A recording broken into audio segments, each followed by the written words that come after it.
Bro, korang pernah tak rasa susah nak faham apa yang perempuan ni?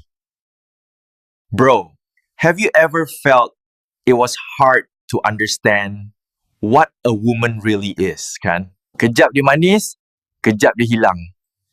Kejap dia reply laju, kejap dia senyap tanpa sebab. Ramai lelaki salah faham tentang wanita. Tapi sebenarnya semua tingkah laku mereka ada corak. Bila faham psikologi wanita, barulah anda tak keliru lagi. Perempuan ni bukan misteri, bro. Dia cuma bertindak mengikut emosi, nilai dan psikologi tertentu. Bila lelaki faham kod ni, hubungan jadi jauh lebih mudah. Itulah kenapa adanya channel Decode Wanita, di mana anda akan belajar rahsia memikat wanita melalui psikologi dan pengalaman sebenar. Decode Wanita adalah channel yang membantu lelaki memahami wanita, elak rejection, tingkatkan attraction dan jadi lelaki yang dihormati dan dikejar.